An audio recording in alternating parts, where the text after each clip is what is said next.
where Rabbi Avraham ben Arambam tells us there are going to be different degrees of observance on the common road and the intimate road. These subheadings were not written by Rabbi Avraham himself, so he just wrote this as one long chapter, but it was good that it was broken up.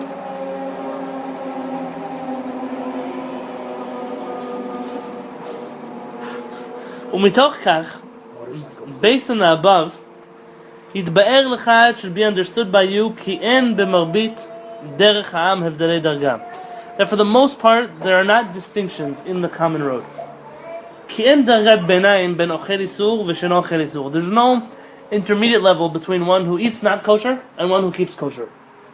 Ben mechalel Shabbat v'sheino mechalel Shabbat. Between somebody who violates the Shabbat, does not violate the Shabbat. Ela kol adam Yisrael, rather every Jew, o shehu mekayem derech ha'am hazo, either he follows the common road and observes the Torah, or shu choteba, or he rejects the common road, but not.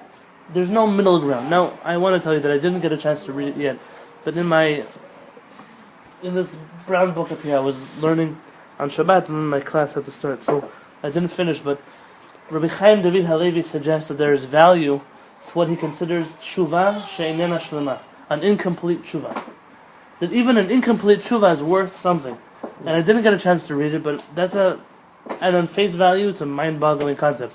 It's something which I've been trying to push for many years, and finally I found, as we say in Aramaic, Tana de Messiah, a greater rabbi who has already said such a thing. Judaism is not an all or nothing package, and it's a mistake. The people who sell Judaism, that's an all. I sent you today. The YouTube video of Rabbi Ovadia. Oh yeah. He talks about that. Very good. It's in terms of like shechting your own meat or finding someone if you're in a place where there is you'll end up eating treif meat unless you can find. So unless you find something that's He talked about Rabbi Mashash as well. That was a famous letter from Rabbi Mashash. Yeah. This style, what is it saying right now about middle ground? This style of rejecting anybody who tries is a very misguided approach to Judaism. There's a difference between somebody who's struggling with something and somebody who's rejecting something. And it's a good point. Does halachic literature actually speak in black and white terms about such a thing? The answer is no. No, because the Shulchan Aruch does not say everything that a Jew needs to know. My rabbis always taught us there's a 5th volume of Shulchan Aruch called Common Sense. In Shulchan Aruch it does not say you have to believe in Hashem. Does that mean that I can say, hey, you don't have to believe in God? Shulchan Aruch doesn't say so. Is that true? No. Absolutely not. Of course not. So when you hear something, your break, Shulchan Aruch says this person is da-da-da-da. I'm not saying it's not me, it's just the facts in the book. Yeah, but you forgot the whole 5th volume of Common Sense. Our rabbis were given the Shulchan Aruch to understand, to interpret, to use based on a person's attitude, their actions, their values. When the Shulchan Aruch rejects a person who violates Shabbat and calls him that he's non-Jewish, that he's not part of our community, the Shulchan Aruch is telling you that a person whose violation of Shabbat is done in order to remove himself from the community, so we are going to allow him to remove himself from the community. The Shulchan Aruch does not reject people who are struggling with keeping Shabbat, not a person who by accident turned on a light on Shabbat, not a person who they're driving to Bet Knesset on Shabbat. So Rabbeinu Avraham says most of the time, meaning either you keep kosher or you don't keep kosher. There's no such thing as like half kosher, where I don't eat my pig with dairy. There's not a half kosher kind of thing. Somebody now told me a story. They were at an event that was run by Jews, but it wasn't kosher, and she went to complain. How come you're here? You're not eating things that are kosher. I said, me? Right now, I'm fleishiks, so I won't have. He said fleishiks, meat. He said I won't have my coffee right now, and then he went to get himself a plate of shrimp. So it's an interesting thing, is he keeping kosher or not? But hey, everyone has their own definitions of these things. According to halacha, most often or not, either you're keeping kosher or you're not keeping kosher. On the common road, there are very few degrees of observance. You would think that if psychotherapy and other disciplines recognize the nuances of human behavior and how complex it is, the Torah will have to go much farther than that. There are black and white situations, but a person's intention is very tied up with a very deep part of himself. Absolutely. What they're trying to do, and what to the level of knowledge. Like you have to measure every situation and case according to that case. There's millions of people in this country that think that it's much worse to eat pork than it is to eat shrimp. Right, because they're in their head, they were taught one thing. Yeah. It's a lack of education. What I was talking more are there are certain teachers of Torah or groups who follow the Torah who would like you to believe that, hey, this person, he's not even one of us. Why? Why is he not one of you? He's struggling. I'll tell you a story. Rav Pam was a Rosh Yeshiva in New York, I believe. Was one of the leaders of Torah Vadas, very good, of the Torah Vadas Yeshiva in New York. Rav Pam was once speaking to Rabbi Tenler, who was my Rebbe. And Rabbi Tenler was just the Menahel, he was the new principal of Ner Israel. And he said, when do I throw a boy out of yeshiva? And Rav Pam said, you don't throw a boy out of yeshiva unless he's making other boys go down. And if it's his own personal struggle, you as an educator are supposed to help a person through their struggle. The only time where you say I cannot help a person through their struggle is when either you're not qualified to help them with their struggle, and that's a big deal in a rabbi to be able to say, hey, it's not something I know how to do. Unfortunately, you see rabbis who give like marriage advice, but they themselves are almost divorced. So maybe you should wait a little bit and send him to somebody who has the ability to give sound marriage advice. And also, a person who's bringing down everybody else, that person maybe in private can be helped out, but not anymore in a public setting. Rav Tenler told us a story that when he was in Lakewood, and Rav Tenler, if he had not told the story at least 5 or 6 times when I was in yeshiva in public, I would never share it while we're being recorded. But he said it many, many times in public. It's in many people's notes. It's on many people's recorders. This is a story I could share. Again, Rav Tenler said that when he was a student in Lakewood yeshiva, Rav Aaron Cutler, did Rav Cook ever share this story? No, on the yard side district they had a lot of people talking about him at the station. Oh, okay. So, Rav Aaron Cutler was the Rosh Yeshiva of Lakewood. You have to imagine that Lakewood was the Ner Israel, Lakewood, some of the yeshivas in New York, they were the beginning of bringing back an old movement that was in Europe and trying to adapt it to America. So these Rosh Yeshiva, they were not like Rosh Yeshivas you find today. They were European-bred Rosh Yeshivas, European-trained Rosh Yeshivas. They were from a different world, a different class, a different caliber, a different culture also. A culture that was not so familiar with America and managed to create certain yeshiva enclaves in America. Rav Aaron Cutler was considered a lunatic for trying to start a yeshiva in Lakewood, New Jersey. The yeshivas are things of the past, not for today. Rav Aaron Cutler was a brilliant Torah mind. Rav Shlomo Carlebach learned by Rav Aaron Cutler. Really? Yeah, Rav Aaron Cutler actually went to New York to tell Rav Moshe Feinstein that all hope is not lost. That he has a student that is going to become the next Gadol Hador, the next leader of the generation. And he said, who? He said, his name is Shlomo Carlebach. He said, he's a German boy, he said, came to our yeshiva. He said, this man is a learner like you've never heard before. And he told Rav Moshe, just give him a few years under my care, and he's going to take over for us. And it's for that reason that when Rav Shlomo Carlebach left Lakewood to pursue Chabad and then later the field of Jewish music, Rav Aaron Cutler took it personally. And that's where the war went out. Because it was, you were our hope, you were the salvation, you were and look at you became some musician. It was a world that didn't appreciate that kind of leadership. And it's true, they say about Rav Shlomo that he was always learning, that he had a mind, they say a Gemara class by him was something incredible. But nobody knows that side of Rav Shlomo Carlebach.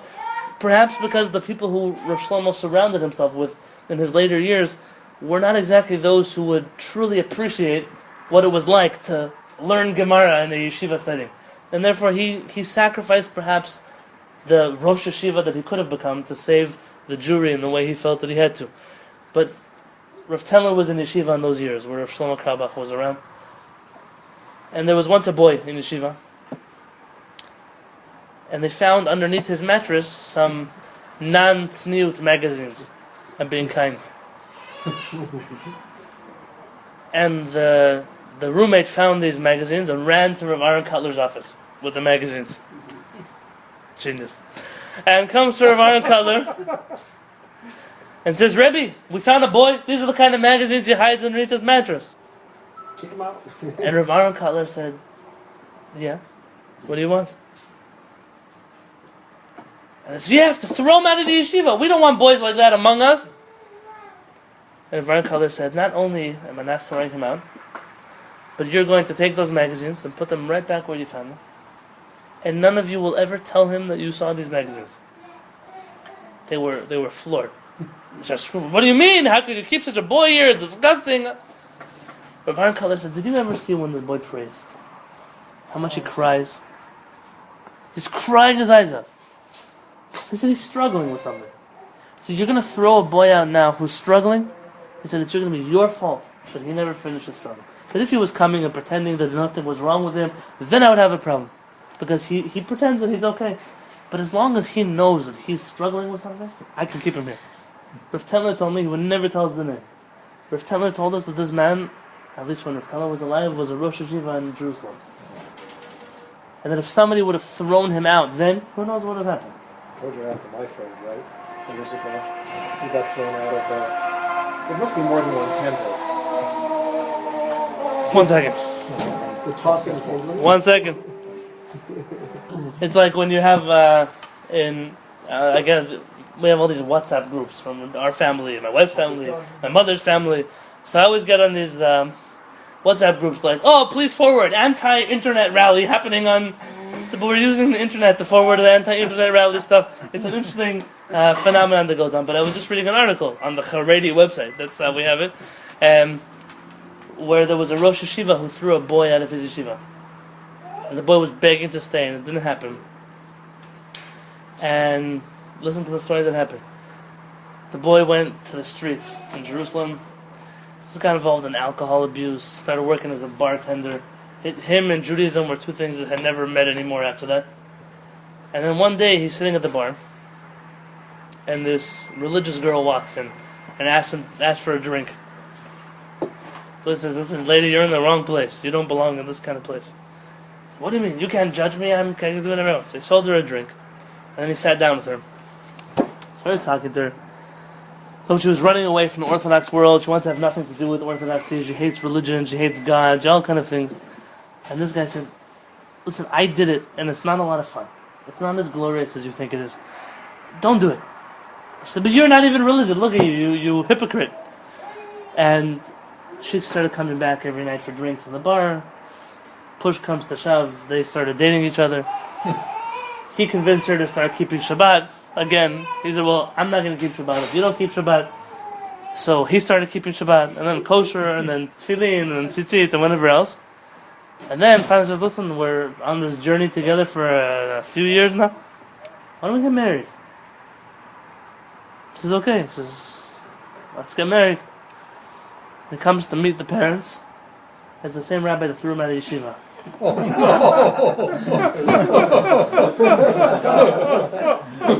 And the rabbi's face turned white. Do you have a name for karma? And he said, I have to not just ask your mechila, but I have to say thank you. That's only because of you that my daughter is who she is today.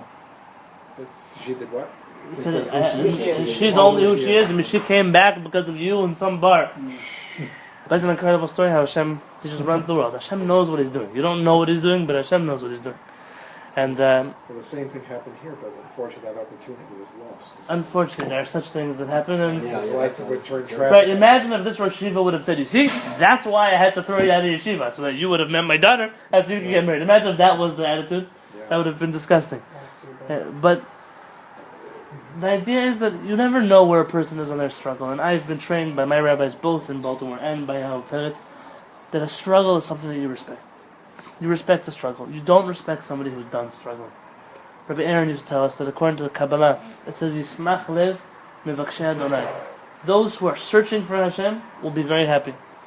He said what David HaMelech is telling you is that those who think they have found God have never found Him. Those who are still searching for Him, they're still on the journey, those are the people who are going to be happy. It's a journey. Every day is a journey. Every day is a struggle. Every day is a battle. But every day is what makes you alive. Rabbi Tendler used to tell us. That kind of goes back to what Zed was saying. So like, so why aren't there more gradients? You know, why isn't there more like stops along the way between? You don't see any good left maps and right, for these good and things, bad. yeah. unfortunately, Halakha as doesn't have, it's like a gap in halakha. Is what you're saying. well, not so much a gap in halakha as much as this is not something you could actually codify. If you were to codify human behavior, it would never work. Nobody's a one size fits all. So what I was sharing, the Shulchan Aruch says these are the rules. Now you, as the Torah scholar, as the rabbi, as the Jew in the community, you have to know how these halachot apply back to your life. That's why Judaism, until today's generation, we've never had what we call Bible thumpers. People who are thumping the book at you. Oh, it says here, I'm not making it up, but just in the book. And today you have such teachers.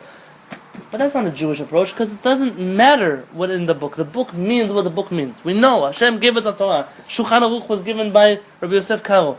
But at the end of the day, there's a method. Can someone open the door? Maybe there's. Avram, do you mind opening the door, please? There has to be somebody who understands how to apply these things to reality. If it wasn't for that, so we would be a lost people a long time ago. I mentioned today to the ladies, there were generations you find in the early Ashkenazi Rishonim. They were rabbis fighting the Jewish community to start wearing tefillin again. Hundreds of years, Jewish communities, Orthodox, didn't wear tefillin. These things you don't hear of. We had struggles, big struggles in our path. We had different gradients, but you can't codify those things. So in a code of Jewish law, it wouldn't be codified. It would just be, you have to know how to use your seichel. Yeah, it's too multi-dimensional. Like in the Sigler that you taught us like in one of our earlier classes, that there's a certain priority in the prayers. You can say like, if you don't have time, you're going to skip these first 4 Halavukas, you're going to skip the... So maybe we should make a siddur for people who always come late. Yeah. But we couldn't because Then how you have late to make another one. right, yeah, how late are you coming? And then, how religious are you? And at what point is the Chazan up to? And what kind of synagogue are you in? And all kinds of, you can't codify this in. So you'd have to know the rules well enough to be able to apply them to reality. Rav Shamshon Rafal Hirsch, we learned this piece. It was our first or second Kola class together.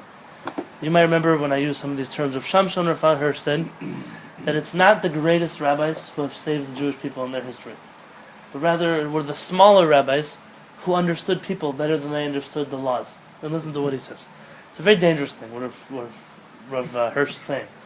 Rav Hirsch said there are some people that because they are so brilliant in Torah law, they get lost in it.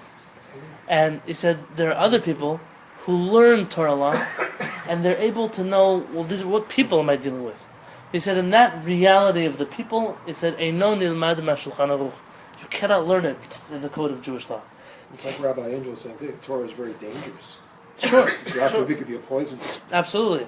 Well, the Torah itself says that. It could be a Sam Hamav. It could also be a poison for someone who doesn't know how to use it properly. But you have Rav Hirsch saying, look, who won the war? Was it Goliath? Or was it David? He said David wasn't stronger than Goliath. David wasn't more powerful than Goliath.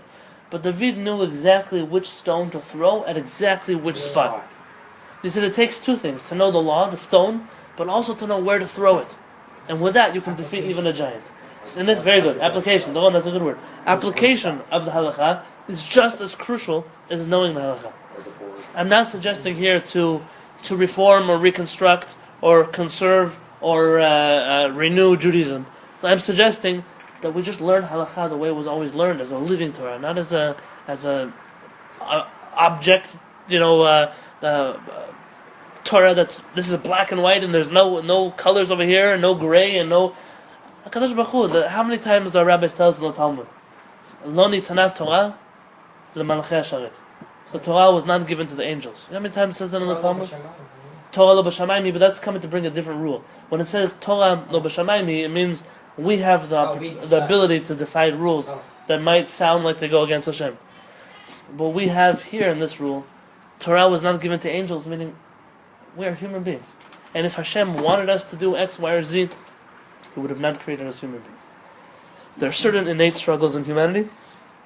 We have to be aware of them, and those who they choose to ignore those struggles, will at the end of the day neglect the Jewish people and what they need on a spiritual path. So, B'ezrat Hashem, that's today's Hamaspik of Hashem.